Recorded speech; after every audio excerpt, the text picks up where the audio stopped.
परम ज्योति समम समस्तैरनंत पर्याय दर्पण तलेव सकला पलति पदार्थ मालिकाय पुरुषा सिद्धि उपाय ग्रंथ। और अपनी चर्चा चल रही है, समिति के ऊपर अपनी चर्चा चल रही है, जिसमें हमने अभी तक 4 समितियों का स्वरूप देखा। क्रिया समिति, भाषा समिति, ऐषणा समिति और आदान निक्षेपण। आज अपने है ना। और ये वाली बात अपने को कंटिन्यूअस ख्याल में रखना है कि परमार्थ आपकी आवाज धीरे हो गई थोड़ी। जो प्रचुर वीतरागता है वो समिति। आवाज आ रही है सभी को? हाँ, थोड़ी आवाज धीरे हो गई दीदी आपकी। आपकी आवाज हमें नहीं आ रही है। नहीं आ रही? फिर से कॉल करते हैं।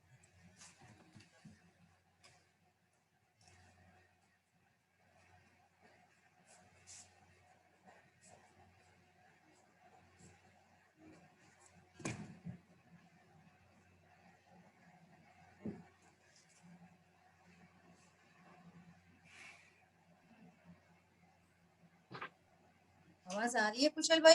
हाँ दीदी आ रही है, अभी ठीक है। पहले बीच में धीरे हो गई थी आपकी, अभी ठीक है।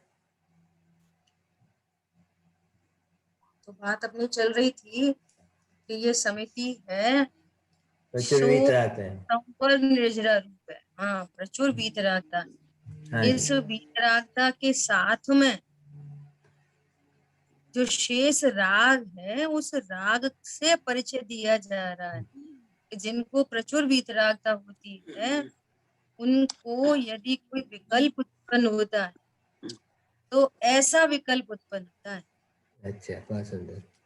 गमन करने का विकल्प होगा तो कैसा होगा, बोलने का विकल्प होगा तो कैसा होता है, रखने उठाना है किसी वस्तु को तो कैसा उठाते रखते हैं, है ना। आहार चर्या के लिए जाते हैं तो कैसी आहार चर्या होती है, तो उसका स्वरूप बताया जा रहा है।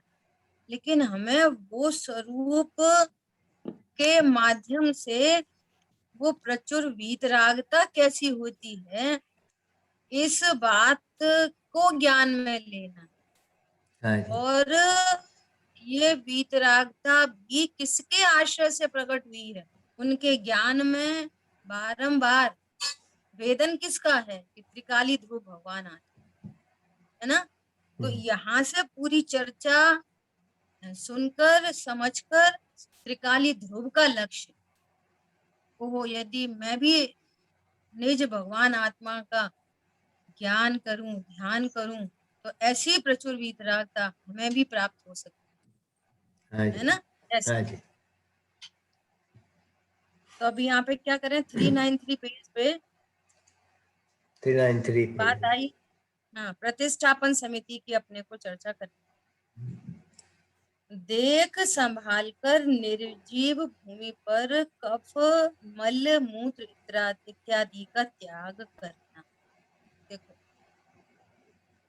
है भगवान आत्मा देह से भिन्न, है ना। और अनादि काल से अपने को ज्ञान स्वरूप न जानकर देह रूप अनुभव किया। तो देह रूप अनुभव करने पर ऐसे कर्म का बंधन हुआ, है ना। और उनके फल में ये सब भोजन आहार निहार कफ मल मूत्र आदि आदि ये पौधगलिक, ये पूरी प्रक्रिया पौधगलिक है। और इस पौधगलिक क्रिया का त्रिकाली भगवान आत्मा परम पवित्र भगवान आत्मा के साथ संयोग बन रहा है। हमारी बात समझ में? हाँ जी। और ये पौधलिक क्रियाएं तो होती ही हैं, ये तो शरीर के साथ जुड़ी हुई है ना। ऐसा तो अब यहाँ पे क्या कह रहे हैं कि संजुलन मात्र शेष है।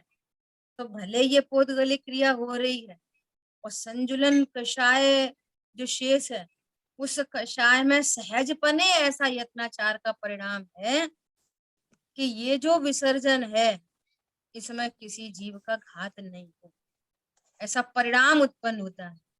ऐसा परिणाम उत्पन्न होता है तो बाहर में निमित्त नैमित्तिक संबंध से वैसे शरीर आदि की क्रिया होती है, वैसे बाहर शरीर के माध्यम से भी यत्नाचार दिखाई देता है।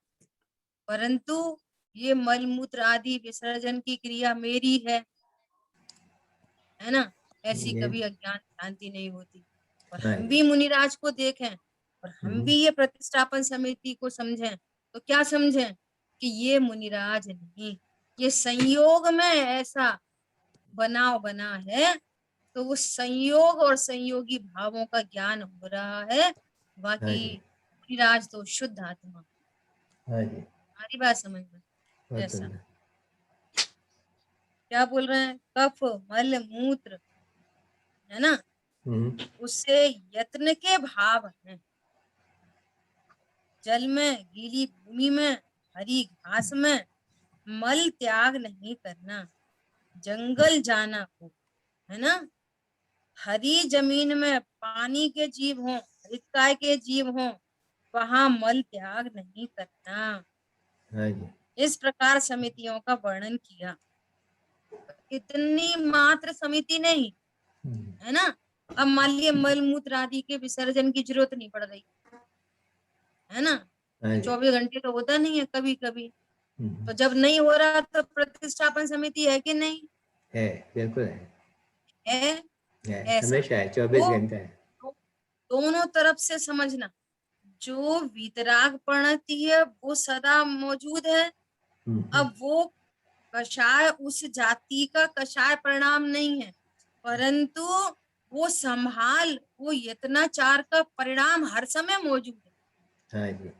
यदि गमन होगा तो ऐसा होगा, यदि मलमूत्र का विसर्जन होगा तो इस प्रकार होगा, यदि वचन होंगे तो ऐसे होंगे। तो बाहर का भी है, वो भी प्रति समय यत्नाचार रूप प्रणति जिससे रिलेटेड हो उससे रिलेटेड यत्नाचार। अब मुनिराज की क्रिया कितनी रह गई, कोई खाने कमाने आदि आदि के परिणाम तो है नहीं है, पर इतने सही परिणाम है, बस खाली गमन करेंगे, मलमूत्र आदि के लिए गमन हुआ, या फिर प्रशस्त कोई तीर्थ यात्रा आदि देव दर्शन आदि का गमन, और बाकी तो कोई गमन नहीं है, ऑफिस जाना, जल्दी जाना, उससे मिलना, इससे मिलना।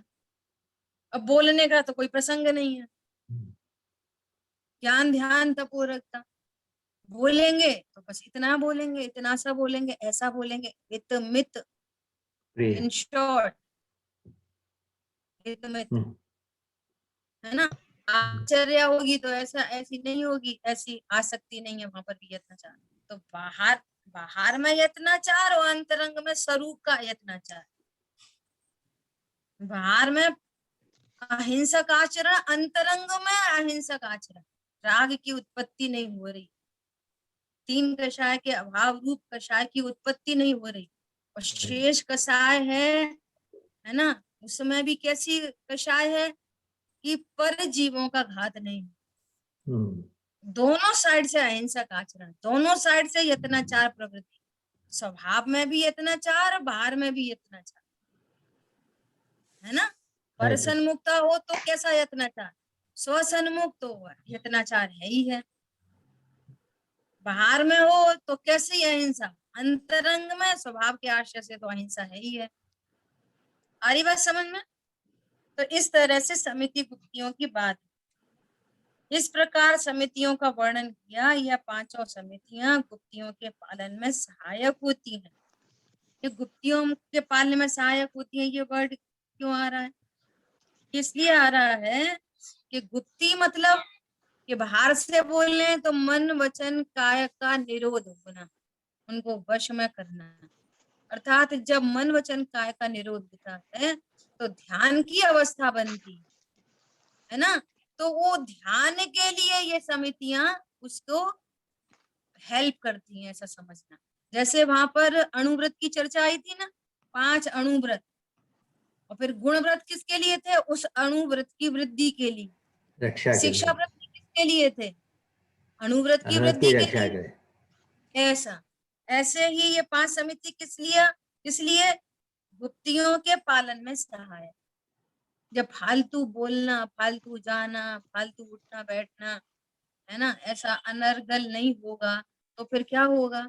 ज्ञान ध्यान, ज्ञान ध्यान, तो उसमें क्या होगा? सहज ही गुप्ती पलेगी, है ना, ये कहना है। उपरोक्त प्रकार से इनका पालन तो मुनि महाराज ही करते हैं, फिर भी जितना बन सके उतना श्रावक को भी पालन करना चाहिए। देश की भाषा है, पालन करना चाहिए। तो हम तो गृहस्थी हैं, तो हमें तो कैसे भी चलना चाहिए, हिंसा हो अहिंसा हो, ये जितना बन सके घटती जान घटाई। बहुत अशक्य हो, जान ही पड़े। देखो बार बार ये कोरोना की याद आती है बार बार। आज भी हम दोपहर में सबके साथ बैठ के पाठ करते हैं यहाँ पे, तो यही बात चलती है। क्या बात चलती है? अब सब सरकार कह रही है, सब जगह मैसेज यही है, यूट्यूब में यही मैसेज है, बहुत आवश्यकता हो तो घर से बाहर निकले, बहुत आवश्यकता हो तो, अननेसेसरी नहीं जाना।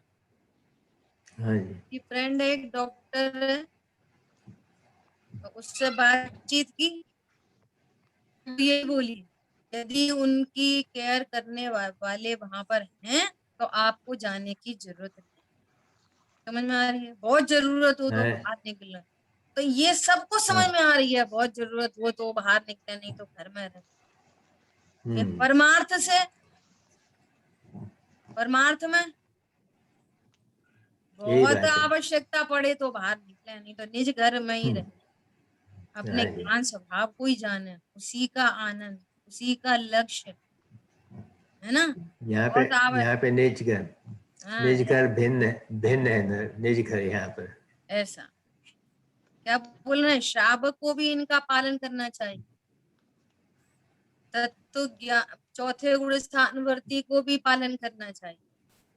तत्व निर्णय करने वाले को भी पालन करना चाहिए, है ना। ये तो अहिंसक आचरण तो सबके लिए भला है ना, अन्य जीवों के लिए भी भला है, और अपने लिए क्या भला है कि वो शुभ परिणाम को भला नहीं कह रहे। उतनी सहजता, उतना यत्नाचार हो तो परिणति स्वभाव सन्मुख, और इतनी सी बात है, तत्व ज्ञान पूर्वक, है ना। ऐसा नहीं हम तो पहले गुणस्थान में, हम तो तत्व निर्णय कर रहे हैं, अभी हमसे तो कहाँ बनेगा। अरे भैया फालतू मत घूमो इधर उधर, फालतू बात नहीं करो किसी से, तो मित बोलो, शॉर्ट बोलो, स्वीट बोलो, बोलो तो आगम परक बोलो, फालतू की बात नहीं बोलो। भोजन आदि का प्रसंग बने तो उतना ही खाओ, शरीर की आवश्यकता के अनुसार खाओ, आसक्ति के अनुसार नहीं खाओ, मांग के नहीं खाओ, निर्णय कर पूर्व खाओ, इससे क्षुधा नहीं मिटती है, ये क्षुधा मिटाने का उपाय नहीं है। मैं अनाहारी स्वरूप,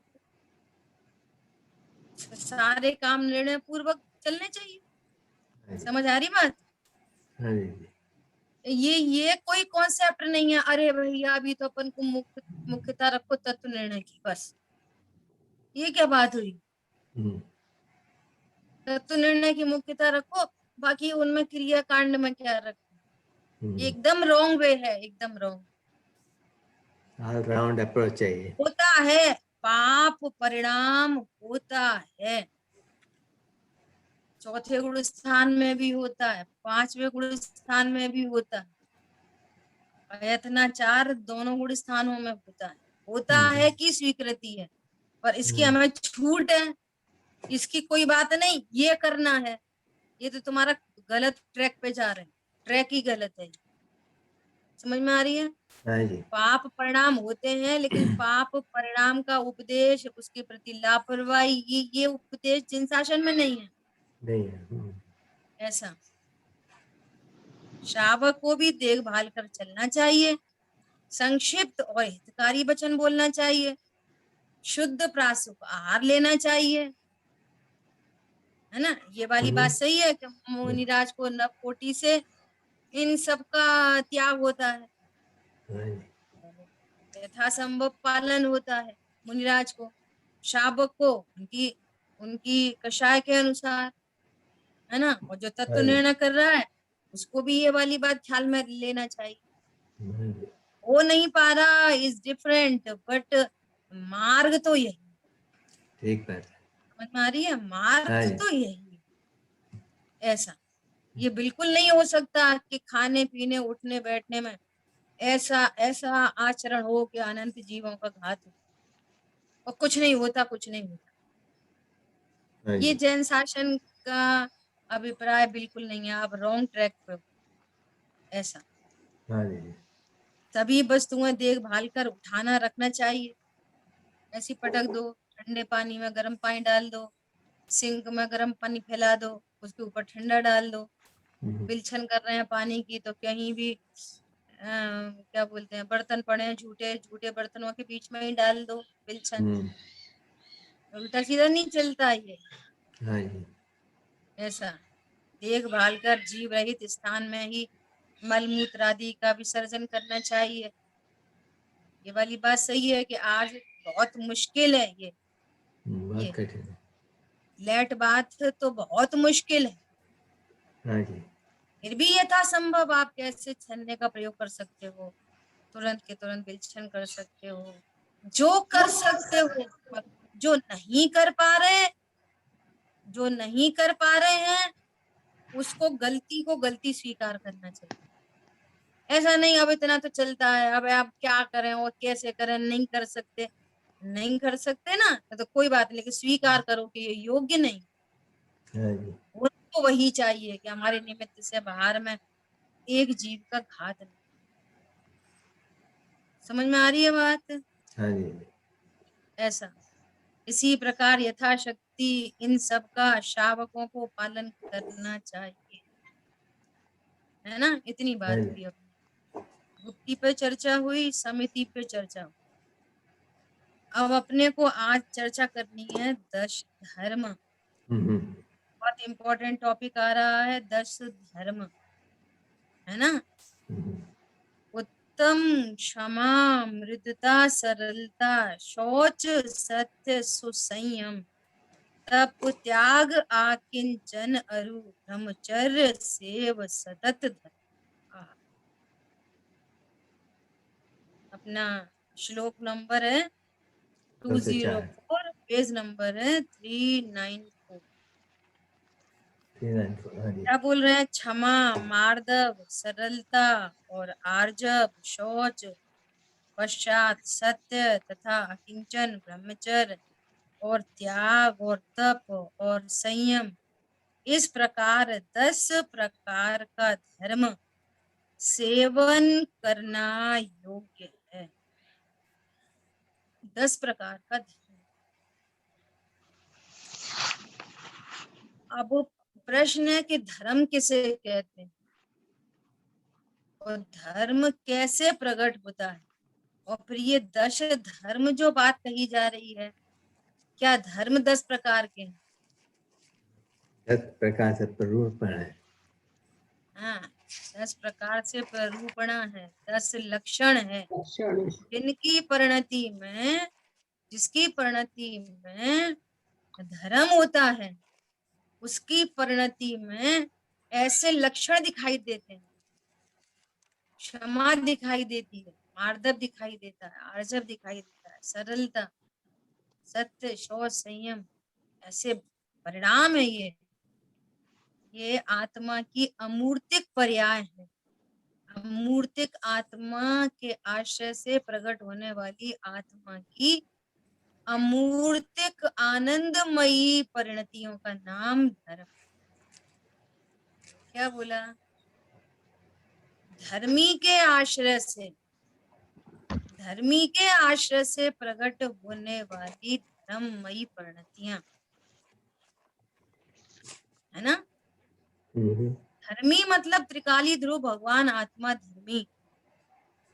धर्मी मतलब अनंत गुण, अनंत शक्ति, अनंत धर्म युगल को धारती हुई वस्तु, सो धर्मी।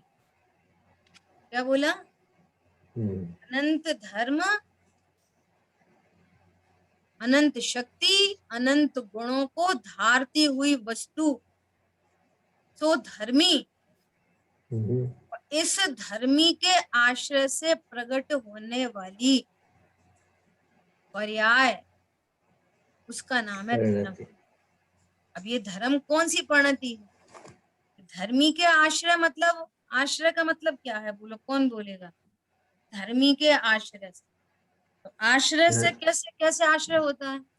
धर्मी को स्वीकार किया दृष्टि, लक्ष्य, लक्ष्य या दृष्टि, मैं उसका अवलंबन।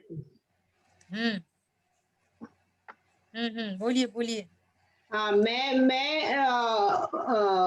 मात्र ज्ञायक हूँ, आनंद कंद हूँ, सुख का सागर, ऐसा अतीन्द्रिय अनुभव। आश्रय का मतलब क्या? त्रिकाली ध्रुव का आश्रय। आश्रय मतलब मैं त्रिकाली ध्रुव हूँ ऐसा ज्ञान, इसका नाम है आश्रय। सॉरी, आश्रय। समझ में आ रही है बात? और कोई कोई शब्द आए जैसे दृष्टि, क्या क्या शब्द आए थे? अभी एक शब्द और आ रहा था आश्रय जैसा ही, उसका अवलंबन।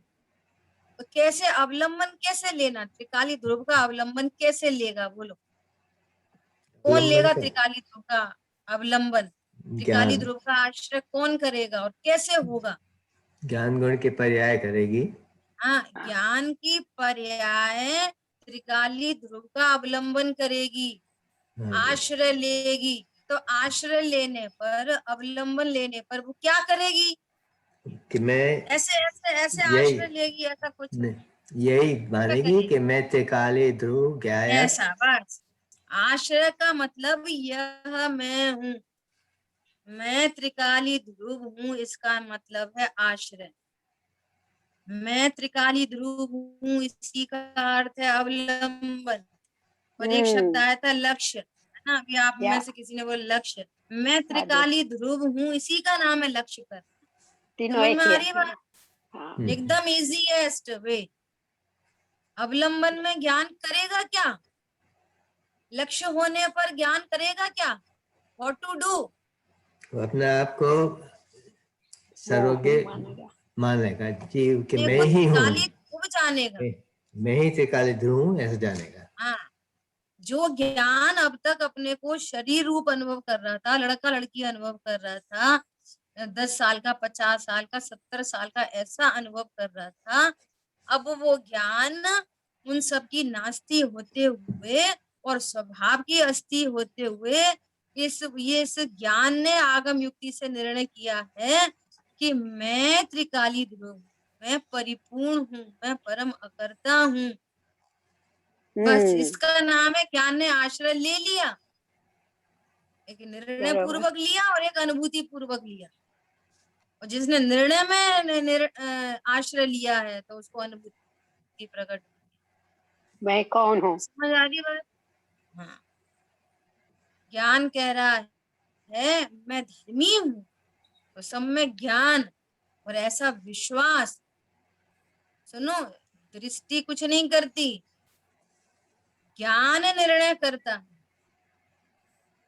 समझ में आ रही है बात?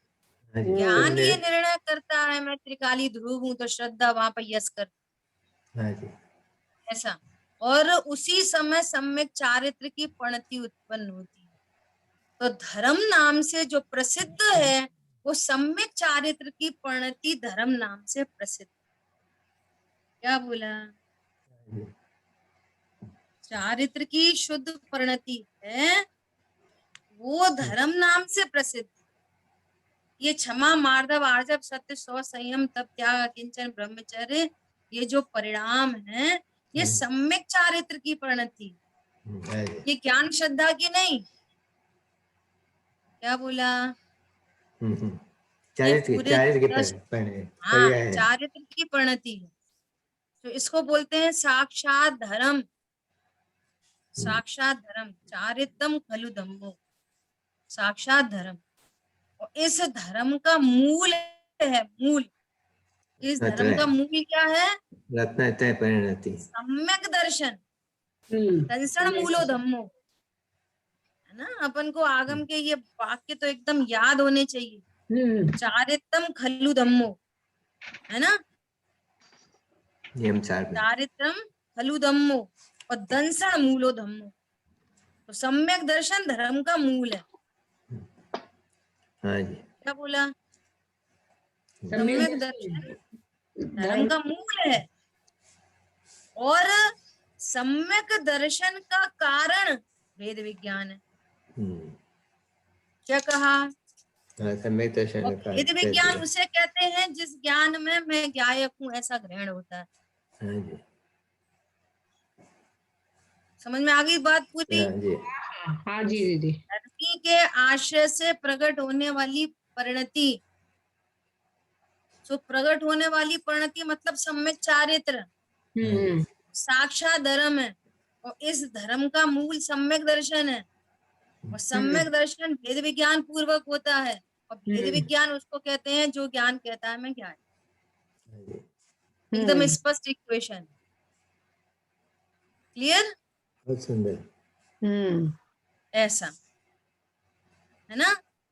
तो ये जो सम्यक चारित्र की जो परिणति है, देखो जिन शासन में जिस चीज का कहते हैं नाश किया, जिस चीज का कहते हैं त्याग किया, तो उस चीज को उत्पन्न नहीं होने देना, वो उत्पन्न नहीं हुई उसको यहाँ त्याग कहते हैं। क्रोध का त्याग आगे आ रहा है, क्रोध का त्याग, है ना। तो क्रोध उत्पन्न हो जाए, जैसे हमने इस पेन का त्याग किया तो हमारे पास पेन होना चाहिए, हम उसका त्याग करेंगे।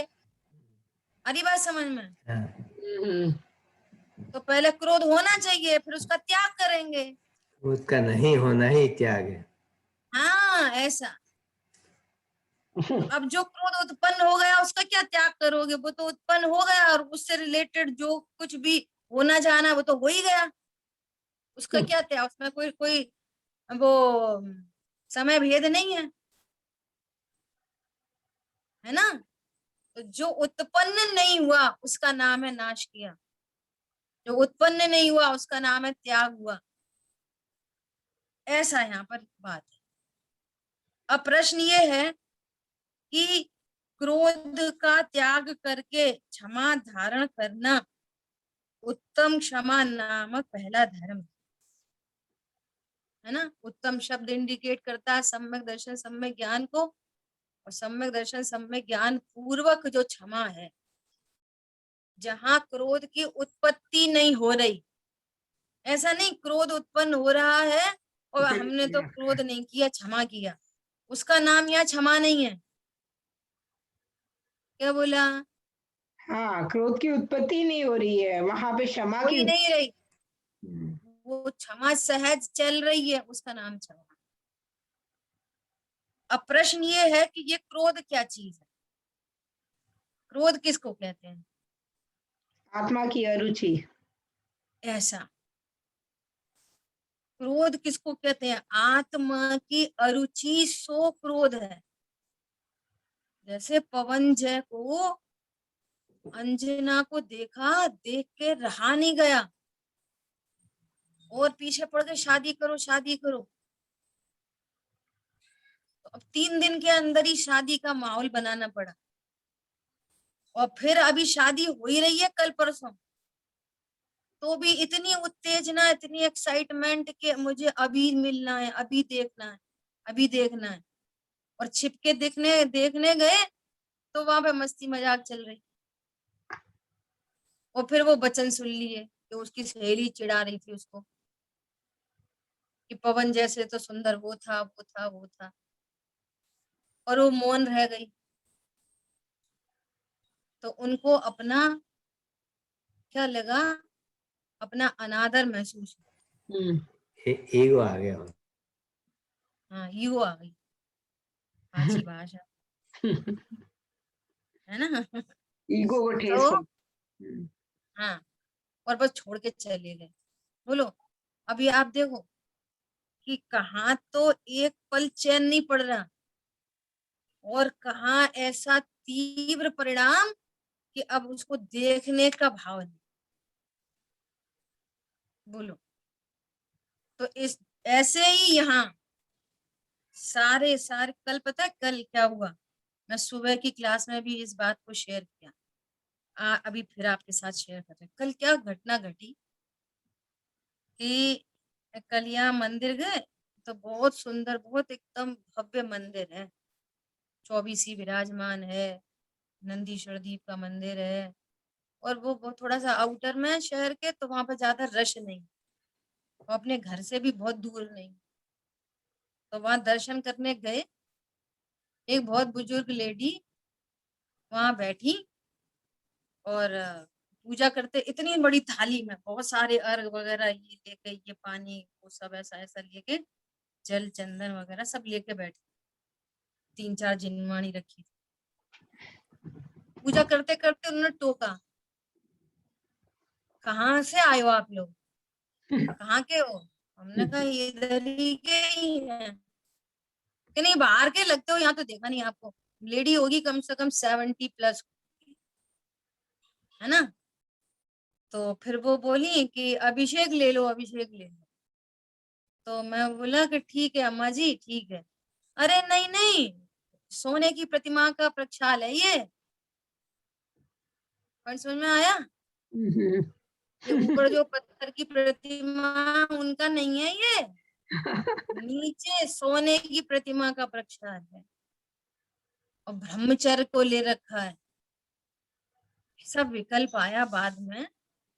अब बताओ, मूल बिना सब भूल है भूल है। भैया। बहुत कठिन पड़ता है लोगों को ऐसा सुनना समझ, ये रियलिटी है।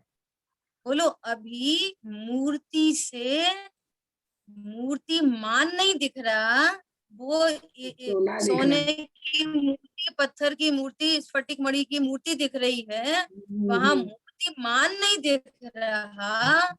तो मूर्ति ग्रहित मिथ्या तो ही नहीं मिटा अभी। इसको कहते हैं अनंतानुबंधी क्रोध। समझ में आ रही है बात? हाँ अब जी। जगत ये बोलेगा इसमें क्या क्रोध है, वो तो पूजा कर रही थी, देखो ब्रह्मचारी हैं, कितने वर्षों की ब्रह्मचारी हैं, मंदिर में रहती हैं, ऐसा आश्रम में रह रही हैं, ब्रह्मचारी आश्रम में अपना खुद से बनाती हैं, कोई की डिपेंडेंसी नहीं है, कितना अच्छा जीवन है, कितना अच्छा जीवन, खूब दया करती हैं, दान करती हैं वगैरह वगैरह, 3-3 4-4 घंटे तक पूजा करती हैं, स्वाध्याय करती हैं, संयम से रहती हैं। अब क्या प्रॉब्लम है बोलो? सबसे प्रेम से बोलेंगे बेटा प्रक्षाल ले लो, अभिषेक लगा लो बेटा। सर्व के प्रभु कह रहे हैं कि अनंतानुबंधी ये क्रोध है। क्रोध है। समझ में आ रही है बात? बहुत बढ़िया। सबकी रुचि, सबकी रुचि। पर आत्मा अभी तो तो देवशास गुरु की भी रुचि नहीं हुई है, आत्मा से दूर है। आत्मा तो दूर है। मूर्ति से मूर्तिमान, और मूर्तिमान से ये निज भगवान, ये विधि है। ग्रहित मिथ्यात्व टूटता हुआ अग्रहित मिथ्यात्व टूटे, और परिणति वहां से हटके यहाँ आ जाए, तब क्षमा का अंश प्रकट होएगा। क्या कहा? तब क्षमा का अंश प्रकट होगा। मूर्ति से मूर्तिमान और मूर्तिमान से निज भगवान आता, भगवान। ऐसा उसका नाम है कि क्रोध मिटा। जब तक ये प्रोसेस नहीं हुई तब तक अनंतानुबंधी क्रोध है। अनंत क्रोध है पर पदार्थों के प्रति, अनंत से राग और अनंत से द्वेष, अनंत से राग द्वेष चल ही रहा है। ओहो, मैं कैसा ज्ञान स्वरूपी भगवान आत्मा हूँ। वहां अजीब अधिकार में एक एक बोल के 6-6 बोल के 6-6 बोल के फिर वापस इतने बोल, कितने प्रकार से एक एक को रख रख के मैं अरस हूँ, अरूप हूँ, अगंध हूँ, अशब्द हूँ, अनिर्दिष्ट संस्थान हूँ, है ना, अव्यक्त हूँ, अलिंग ग्रहण हूँ, ज्ञान स्वरूप हूँ, ज्ञान स्वरूप हूँ, ये अस्थि और सबकी नास्ति। और सबसे इंपॉर्टेंट बात, कि रस का ज्ञान तो होता है पर रस रूप नहीं होता, गंध का ज्ञान तो होता है गंध रूप नहीं होता। बोलो, शब्द का ज्ञान तो होता है शब्द रूप नहीं होता। कैसा अद्भुत ज्ञान स्वभाव है। और जब तक इस ज्ञान स्वभाव को नहीं जाना जाए, अब जो कुछ ज्ञान में झलका और मैं इससे अनटच इफेक्टलेस फुल्ली सेफ हूं, मैं उधर गया नहीं, वो मेरे में आया नहीं, ऐसा स्वरूप जाने बिना अनंत क्रोध चल ही रहा है। अनंत पर पदार्थ अच्छे और अनंत पर पदार्थ बुरे, इनको हटाओ, इनको मिलाओ। हमारी बात समझ में? और कितने पर्व निकल गए, कितने पर्व निकल गए, कितने पर्व। परिणति में क्षमा का अंश प्रकट नहीं हुआ, विचार करो, अंश प्रकट नहीं हुआ। यहाँ तो कह रहे हैं जिन सुबुद्धि छैनी परम पैनी सुबुद्धि छैनी डार अंतर दिया वर्णादि अनुरागादि निज भाव को न्यारा। ये सारे परिणाम पुद्गल जन्य होने से पुद्गलमयी हैं, मुझ ज्ञान स्वभाव से भिन्न है। ये अपनी रुचि, भगवान कह रहे हैं कि तुम द्रव्य भावना कर्म शून्य हो,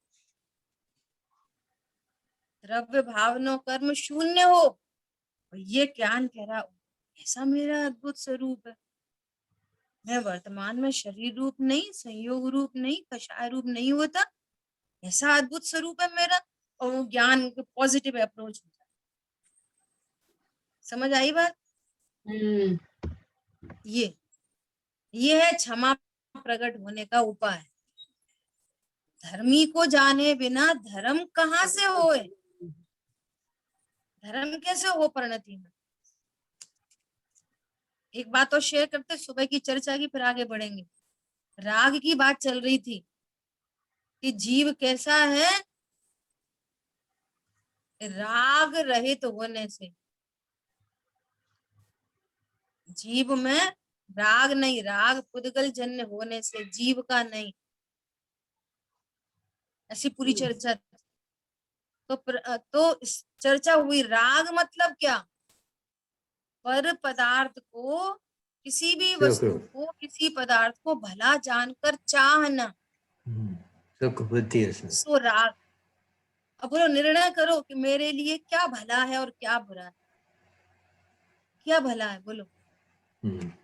अनादि से स्वरूप को जाने बिना पति भला है, पत्नी भली है, बच्चे भले हैं, पैसा भला है, दुकान मकान भला है, परिणाम भले हैं, पाप भला है, पुण्य भला है, क्या भला है मेरे लिए। जब मेरे ज्ञान स्वभाव में कोई प्रवेश नहीं करता तो फिर मेरे लिए क्या भला होगा, बताओ क्या भला होगा, क्या बुरा होगा मेरे लिए। जहाँ अंतर्मुख दृष्टि होवे, परमानंद में वृत्ति होवे, तह अनिष्ट भाषे नहीं कोई, तह इष्ट भाषे नहीं कोई। क्रोध बैर उत्पन्न न हो, उत्पन्न नहीं होता है ना। उसको उपदेश दिया कि क्या तुम पत्नी बच्चों से राग करते हो, धर्मी धर्मात्माओं से राग होना चाहिए, देव शास्त्र गुरु से राग होना चाहिए। पर्पस क्या था, पर्पस ये था कि देव शास्त्र गुरु से राग पर्पस नहीं था, परमानंद की दृष्टि, देव शास्त्र गुरु से राग करा के वीतराग का प्रयोजन था, यह स्वरूप को समझना प्रयोजन था। सो वीतरागी से राग होने लग गया। अब भगवान ने फिर जीव अजीव आशा बंद संवर निद्रा बताए ना, तो फिर वो आशा बंद से द्वेष और संवर निद्रा से राग। राग है सदा, अब तो क्या चाहिए, बस सम्यक दर्शन चाहिए। समझ आ रही बात? तो उनसे राग। टोडरमल जी ने लिखा है, अभिप्राय में छिपे हुए राग को नहीं पहचानता, ये अभिप्राय के राग द्वेष है। मतलब पर वस्तु भला जानकर तो चाह ही रहा ना किसी को। पहले पेन करता था, अब भगवान को चाहने लगा, अब तो संवर निद्रा को चाहने लगा। चाह तो रह गई ना, क्यों रह गई वो चाह, अब फिर बोला कि भैया संवर निजरा किससे प्रकट होगी? कि शुद्धात्मा के आश्रय से। अब आश्रय का भाव नहीं पता, शुद्धात्मा क्या है वो पता नहीं है, द्रव्य गुण पर्याय पता नहीं है, तो शुद्ध आत्मा से राग। भैया मैं तो अपनी आत्मा से ही राग है, कोई से नहीं। पॉइंट पकड़ में आ रहा है? हाँ जी दीदी, विकल्प आते अज्ञान अमा के अंचल में चिपके पल पल पलता है। यहाँ तो कह रहे हैं स्वरूप को जानकर इस पूरे विश्व में मेरे लिए न कोई अच्छा है न कोई बुरा है, कौन भला है कौन बुरा है, पूरे भरे विश्व में कोई इष्ट नहीं कोई अनिष्ट नहीं। ऐसा स्वरूप जानकर, अपने स्वरूप को परिपूर्ण जानकर, आत्मा की रुचि, हाँ। इसका नाम क्षमा है। और पूरे प्रोसेस के साथ में देखो, भले ऐसी घटना घटती है, क्या घटना घटती है, ये सच्ची बात है, पत्नी बच्चों का राग कम होता है, देव साधु के प्रति राग होता है, ये भी विकल्प आते हैं कि सही बात है, रत्नत्र प्रकट होना चाहिए, ऐसा भी विकल्प उत्पन्न होता है। शुद्धात्मा का भी विकल्प उत्पन्न होता है, अरे मैं त्रिकाली ध्रुव भगवान आत्मा हूँ। ये राइट प्रोसेस तब कहलाएगी जब आप द्रव्य गुण पर्याय से परिपूर्ण वस्तु को जानकर पर्याय गौड़ करने लायक है, त्रिकाली ध्रुव लक्ष्य में लेने लायक है, यही अहम स्थापित करने लायक है, तो अभेद का रस परिणति में चल रहा है, then you are on the right track. अभेद शुद्धात्मा पता नहीं है, और पर ये भला है ये बुरा है, पाप बुरा है पुण्य अच्छा है, फिर नहीं, पाप पुण्य तो दोनों बंद के कारण है, फिर दोनों बुरे हैं, वीतरागता अच्छी है, अरे वीतरागता अच्छी नहीं, पर्याय का लक्ष्य नहीं करना, त्रिकाली ध्रुव का लक्ष्य करना, अरे हाँ भैया कुछ नहीं, ध्रुव अच्छा है, ध्रुव अच्छा। कौन समझ में आ रही है बात? ऐसे बात नहीं बनेगी। डिसीजन पूर्वक, निर्णय पूर्वक मेरा वास्तविक स्वरूप क्या है,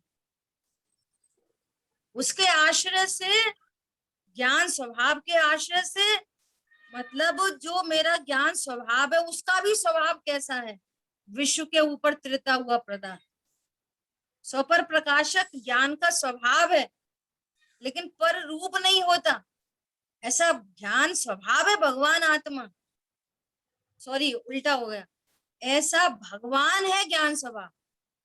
जब ज्ञान स्वभाव भगवान है तो त्रिकाली ध्रुव भगवान आत्मा कैसा है? सो यहाँ परिणति अभेद से रंग गई, भेद भक्ति को त्यागूं और निज अभेद में पागूं, ये है धर्म प्रकट करने का उपाय। चारित्रम खलु धम्मो दंसन मूलो धम्मो, वो सम्यक दर्शन का कारण है भेद विज्ञान, और भेद विज्ञान उसे कहते हैं जो ज्ञान कहता है मैं त्रिकाली ध्रुव। अपन ने चर्चा की है पहले भेद विज्ञान की 3 परिभाषा, वस्तु स्वरूप का यथार्थ ज्ञान नंबर 1, रहस्य का विशेष ज्ञान नंबर 2, नंबर 3 जिस ज्ञान में मैं ज्ञायक हूँ, अभेद ज्ञायक हूँ, ऐसा ग्रहण होता है, ये है भेद विज्ञान, ये है धर्म प्रकट होने के उपाय। बत्तू साहब धम्मो कहा जाता है, बत्तू साहब धम्मो, तो वस्तु का जो स्वभाव है ना, जानन जानन स्वभाव, ये त्रिकाल है, ये जानन स्वभाव जिससे वस्तु की पहचान होती है। वर्तमान छायोपशमिक ज्ञान उपयोग लक्षण के माध्यम से मैं त्रिकाली ध्रुव हूँ, ये विधि है। त्रिकाली ध्रुव व्यक्त है और प्रकट पर्याय व्यक्त है, उपयोग लक्षण व्यक्त है। समझ में आ रही है बात? त्रिकाली ध्रुव अव्यक्त है, व्यक्त है और उसका लक्षण व्यक्त है, सदा प्रकट है, अंतरंग में प्रकाशमान है, वो हिडन नहीं है, उपयोग लक्षण। जानन स्वभाव हिडन नहीं है, वो व्यक्त है। और ये वर्तमान संगी पंचेंद्री ज्ञान उस उपयोग लक्षण के माध्यम से मैं त्रिकाली ध्रुव हूं ऐसा निर्णय अनुभव करता है। समझ में आ रही है? तो ये वेरी न्यू प्रकट होने वाले धर्म है, ये रत्नत्रय धर्म प्रकट होने वाले धर्म। वस्तु स्वरूप है जो जो वस्तु सहावो धम्मो, ये त्रिकाल रहने वाला शाश्वत धर्म है। समझ आ रही है बात? त्रिकाल रहने वाला शाश्वत धर्म, हाँ जी। रत्नत्र प्रकट होने वाले धर्म, मुख्यता से चारित्र की शुद्ध पर्याय। बोलो, मैं त्रिकाल रहने वाला धर्म हूँ कि रत्नत्र प्रकट हो वो मैं हूँ? मैं कौन हूँ? त्रिकाल रहने वाला था, त्रिकाल वाला। अरे मैं धर्मी हूँ। Very nice. बात, मैं त्रिकाल रहने वाला जो धर्म है। अभी देखो, प्रश्न अपन तब पूछते हैं जब चर्चा कर लेते हैं। अभी बोले ना, त्रिकाल रहने वाला धर्म वस्तु की पहचान का चिन्ह, वो चिन्ह है, वो लक्षण है। मैं लक्ष्य हूँ। लक्षण छोटी चीज है, लक्ष्य महामहिम वस्तु है। लक्षण एक समय की पर्याय है। मैं त्रिकाल हूँ, परंतु वो एक समय की पर्याय भी सदा विद्यमान है ना। जानन जानन जानन जानन, सदा एक रूप, इसलिए उसको त्रिकाल कहते हैं। छायोक्षमिक ज्ञान घटता बढ़ता रहता है, लेकिन उपयोग लक्षण घटता बढ़ता नहीं है। समझ में आ रही है बात? ऐसे धर्म प्रकट होते हैं परिणति। ठीक है, अभी अपना एकदम बेस बना है और अपन चर्चा आगे करेंगे। समय अपना हुआ है। से सूझे लोकालो सोवाणी मस्तक पिन्नम ददाते द्वाशांग मयि जिनवाणी माता। जय जिनेन्द्र। जय हो। जय जिनेन्द्र।